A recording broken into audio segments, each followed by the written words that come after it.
हमको पानी देना क्यों है धान के ऊपर? हम लोग जो अपने पेड़ों को पानी उनकी जड़ों तक पहुंचाते हैं, सबसे गलत काम मेरे हिसाब से यही है। जो पूरा आइडिया है वो ये है कि आप पानी पास में रखिए और जड़ें जो हैं वो सेंस कर कर पानी तक पहुंचे। ये जो आप लोग मशीन देख रहे हैं इसका नाम है मैकेनिकल रो वीडर, क्योंकि ये लकीर में चलती है सीधी सीधी, और जो बीच में खरपतवार आते हैं उन सबको साफ करती हुई चली जाती है, और जो लाइन में धान लगा हुआ है उसको छोड़ती हुई चली जाती है। इससे बेहतर धान इस एरिया में मैं आज तक ही नहीं निकाल पाया हूँ। 5 साल से यहाँ पर खेती कर रहा हूँ।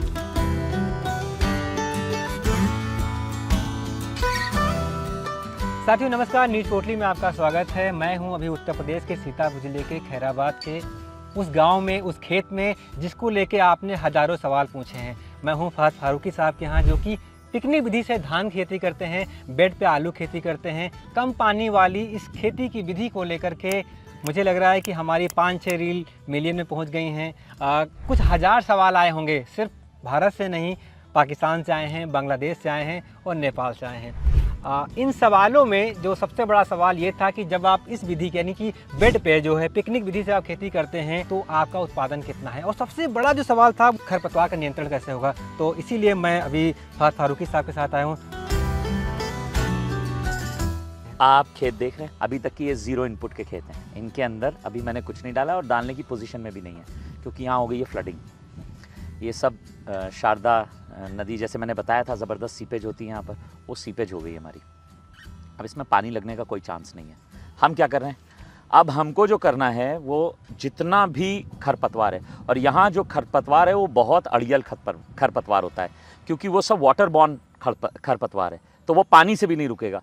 मेरे बहुत सारे दोस्तों ने, छोटे भाइयों ने, बड़े भाइयों ने ये सवाल पूछा था कि ये बताओ, इसमें जब पानी नहीं होगा तो हम खरपतवार कैसे रोकेंगे। तो वो लोग जो हमारी जो रिवायती तरीका है, पारंपरिक खेती विधि जो है, उसके अंदर हम क्या करते हैं कि हम एक काई की एक लेयर बना देते हैं, जिसकी वजह से सनलाइट जो है वो पानी के नीचे नहीं जाती है, और जो हमारे खरपतवार के बीज हैं वो जर्मिनेट नहीं होते हैं, क्योंकि उनका ट्रिगर पॉइंट जो है वो सनलाइट है। जब उनको धूप मिलेगी वो तभी अपना मुंह खोलेंगे और फटाक से उसके अंदर एक अकवा फूटेगा। ये जो काई हम लोग जमाते हैं उससे ये काम हो जाता है, पारंपरिक जो हमारा विधि है उससे। मगर पिकनिक के अंदर क्या होता है कि आपको सबसे पहले इसके अंदर मल्चिंग करनी होती है। एक्चुअली स्टेजेस हैं, देखिए 4-5 स्टेजेस हैं कि कैसे कैसे हम खरपतवार हटा सकते हैं बगैर पिकनिक का जो पूरी आइडिया है उसको डिस्ट्रॉय या डिस्टॉर्ट किए बगैर। सबसे पहला और हमारा प्राइमरी तरीका ये होता है कि हम मल्चिंग कर दें। सिंथेटिक मल्चिंग नहीं, ऑर्गेनिक मल्चिंग। अब धान ही हम पूरे साल मल्च की तरह यूज़ करते हैं, तो धान के खेत में कौन सा मल्च कर पाएंगे हम? इस वजह से हम सेकंड बेस्ट ऑप्शन पे आते हैं। सेकंड बेस्ट ऑप्शन जो है वो एक तरीके का व्हीली है, एक टूल है, मैंने ऑनलाइन मंगाया था, मैं आपको लिंक भी दे दूंगा, शेयर कर दीजिएगा। उसके अंदर क्या है कि आप पैडी के बीचों बीच में, चूंकि हम तो सारी काम बिल्कुल ज्योमेट्रिक प्रिसीजन से कर रहे हैं, प्लांटर हमारा प्रिसीजन प्लांटर, तो हर चीज़ जो है वो मैथमेटिकली कैलकुलेटेड है। कोई भी ऐसी चीज़ नहीं है कि मेरा मन आया तो मैंने यहाँ पर बीज गाड़ दिया।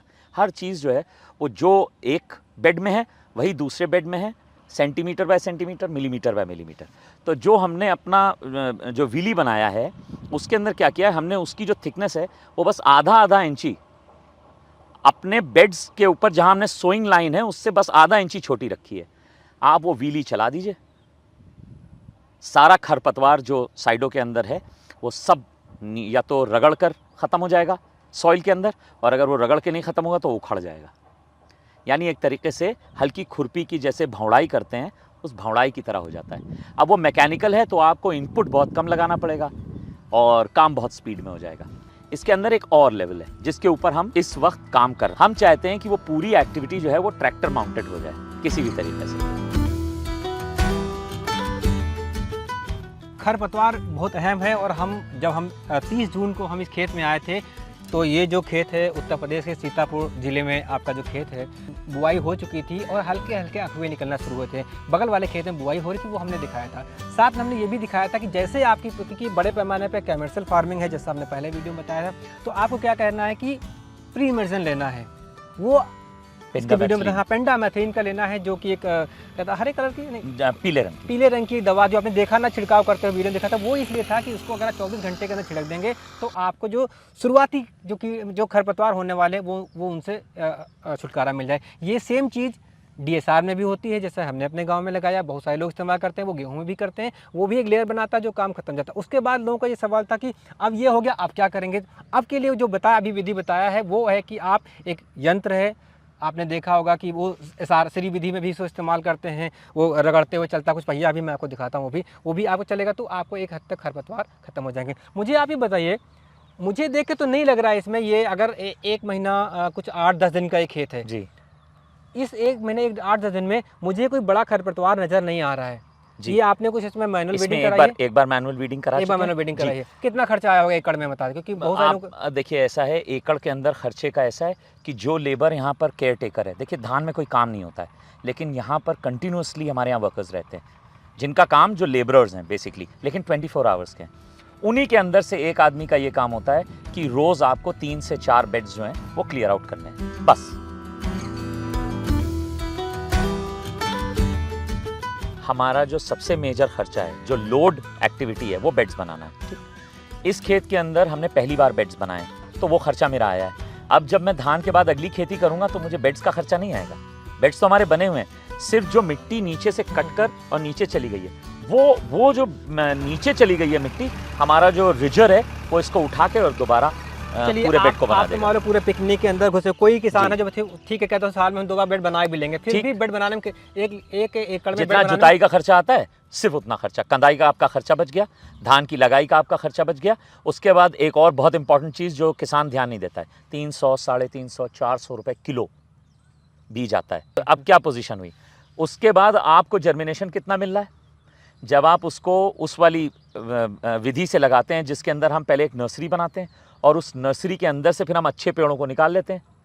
उसके अंदर वेस्टेज कितना है, वो जो धान है आप उसका वेस्टेज जोड़िए, 1 किलो के अंदर कहा जाता है सिर्फ 1 बीघा लगता है, हम यहाँ 1.5 किलो के अंदर पूरा बीघा लगा दे रहे हैं। सिर्फ 1.5 किलो बीज में पूरा बीघा है, ये पूरा बीघा लगा हुआ है।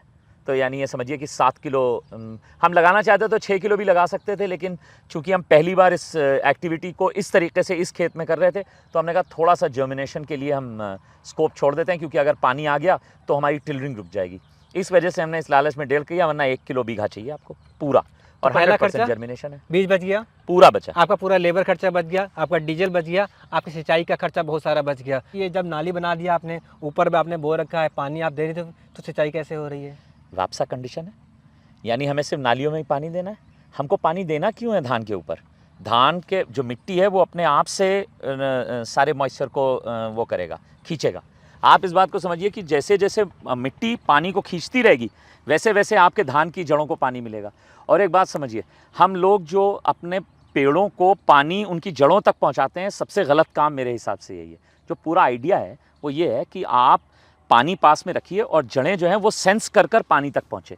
इससे उनकी इलोंगेशन ऑफ रूट्स होगा, इससे उनकी वाइट रूट्स बढ़ेंगी, इससे उनकी जो जकड़ और पकड़ है मिट्टी के ऊपर वो इंक्रीज़ हो जाएगी। आज जैसे ही जकड़ और पकड़ इंक्रीज़ हुई, फिर जो हमारी लॉजिंग की दिक्कत आती है एंड ऑफ द सीज़न, वो ख़त्म।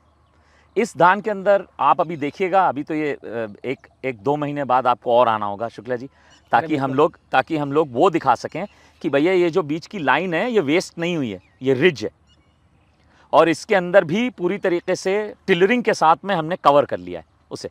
तो आइडिया तो हमारा वहाँ पर धान होना चाहिए ना, पर स्क्वायर इंच, पर स्क्वायर फुट, पर स्क्वायर मीटर, हमारा धान की प्रोडक्टिविटी नहीं चेंज होनी चाहिए। ऐसा है, देखिए मेरी कंडीशंस बहुत टिपिकल है, लेकिन उसके बाद मैं आपको बताऊं, इससे बेहतर धान इस एरिया में मैं आज तक ही नहीं निकाल पाया हूँ। 5 साल से यहाँ पर खेती कर रहा हूँ, हमारा सारा धान डूब जाता है। बेड होने की वजह से तकरीबन 9 से 10 इंची हम रेज्ड हैं, और उसके ऊपर से हमारा धान चला है। यहाँ पर 18-18 इंच पानी है, अभी मैं आपको दिखाऊंगा, उतर के भी दिखाऊंगा और स्केल से मेजर करके दिखाऊंगा। 18-18 इंच पानी यहाँ पर भरता है, और उससे हमें 9 इंच 10 इंच की निजात मिल गई, अब सिर्फ 8 इंच पानी है। तो हमारा धान इस वजह से है सिर्फ कि हमने बेड के ऊपर किया हुआ है। अगर हमने प्लेन पे किया होता तो सारा धान डूब चुका होता। हम लोग यहाँ पर छोटे छोटे टिप्पों के ऊपर धान ढूंढ रहे होते। जिन जगहों पर हम थोड़ा सा लेट हो गए बुआई करने में और बरखा आ गई, बारिश आ गई, वहाँ पर आपको चल के मैं फ्लॉप खेत भी दिखाऊंगा। आप क्या करेंगे उनका देखिए, ऊपर वाला मालिक है। देहात का आदमी जब हमारे पास आके बैठता है और डिस्कशंस करता है तो वो लोग सब डेट बेस्ड होते हैं। मेरी सारी लड़ाई ही डेट से। देखिए, खेती तारीख से नहीं हो सकती है, खेती मौसम से होती है। आदमी इस बात को समझता ही नहीं है। वो कहता है वो 5 जून हो गई है तो बेड़ अब तो ज़मीन में लग जानी चाहिए। और मेरा ये मानना है कि देखिए, जब तक धान का मौसम नहीं आएगा, क्योंकि धान बहुत टैक्सिंग फसल है। टैक्सिंग कैसे? हमारे इन्वायरमेंट के लिए बहुत टैक्सिंग है। इतना पानी, इतना इनपुट, इतनी मेहनत, इतना ह्यूमन एफर्ट चाहिए होता है। और अगर सिर्फ ऊपर वाला बारिश करा दे तो ये समझिए ये सारा एफर्ट जो है वो बिल्कुल मिनिमाइज हो जाता है। और जो धान हमारे लिए अनइकोनॉमिकल होता है, इकोनॉमिकली फीजिबल जिसकी बिल्कुल ज़ीरो होती है, वही धान हमारा इकोनॉमिकली फीजिबल हो जाता है जैसे ही कहते हैं बारिश आ जाती है। ये देखिए, ये धान जो है थोड़ा सा अंदर का है, मुश्किल से 2-3 मीटर अंदर का है। ज़्यादा किनारे पे तो हम जानते हैं या तो धान बहुत अच्छा हो जाता है क्योंकि खाद पानी ज़्यादा मिलती है, या तो चला जाता है। दूसरा ये देखिए इसका, इसमें कोई भी पैसा नहीं खर्च हुआ है, ना इसमें डीपी पड़ी है, ना इसमें एनपीके पड़ी है। इसके अंदर यहाँ कोई ज़रूरत ही नहीं है और काली मिट्टी है ये बिल्कुल। कितनी लंबी है? 9 inch plus. My hand is 9 inches and this is above 9। यही चीज़ है ना, यही मैं कह रहा था, ये बेड की महिमा है। क्योंकि बेड पे था, जब आप बेड बनाते हैं तो ज़मीन पोपली होती है, वो फर्टाइल होती है, वो थोड़ी हल्की नमी वाली होती है, तो वहाँ पे आपको ये चीज़ें मिल जाती हैं कि इनको पनपने का मौका मिले। 1 2 3 4 5 6 7 8 9 10 11 12 13 14 15 16 17 18 19 20 21 22 23 24 कल्ले अभी हैं। 1 महीना 10 दिन का मुश्किल से वो हुआ है। और मान लो इसमें 2-4 चले भी गए, हो सकता है इसमें 2 भी बीज मिल गए हों। अगर मैं मान चलता हूँ 2 भी मिले, फिर भी एक बीज से 10 कल्ले आपको मिल रहे हैं। तो एक बीज से 10 कल्ले। हम ये नहीं कह रहे हैं कि आप अपनी खेती को छोड़ दीजिए। बहुत सारे लोगों को लग रहा था कि ये आदमी सटक गया है, इस आदमी को पता नहीं कितने खेती सिखा दिया, ये दोनों लोग क्या क्या बातें कर रहे हैं थोड़ी सी अंग्रेजी बोल बाल करके। तो दरअसल क्या है कि हम लोग खुद भी किसान हैं, खेती करते हैं, खेती में ही रहते हैं, खेती में रमे हुए हैं। हम सिर्फ कोशिश ये कर रहे हैं कि अगर कोई ऐसा सिस्टम है खेती की दुनिया में कि जो जिसको अपनाने से आपकी लागत कम हो जाए, आपका उत्पादन बढ़ जाए, उस पर बार बार बात की जाए। चाहे वो कुदरती खेती हो, चाहे वो प्राकृतिक खेती हो, या जो तरह की खेती हम करते आ रहे हैं, क्या उसमें हम कुछ ऐसा कर सकते हैं जिससे आपकी लागत कम हो, आपका उत्पादन बढ़े, और उत्पादन ना भी बढ़े तो कम से कम लागत तो कम हो जाए जी। तो यही वो तरीका है जिसके जरिए हम। एक बात बोलूं, ये जो पूरा बेड सिस्टम है, पिकनिक है, ऐसा है। देखिए, बहुत सारे लोग ये समझते हैं कि ये क्या उल्टी सीधी हरकतें कर रहे हैं और क्या ज़रूरत है। ऐसा है, हमारे पास थोड़ा सा लेवरेज है, 5-10 बीघे में हम लोग ट्रायल कर सकते हैं। और ये समझिए कि ये वो एक्सपेरिमेंटेशन है जो मैं पिछले 4-5 साल से कर रहा हूँ। बेड मेकिंग मशीन ख़रीदी, सारा इंतज़ाम किया, सारा सेटअप किया। अब क्या प्रॉब्लम हो रही है इसके अंदर?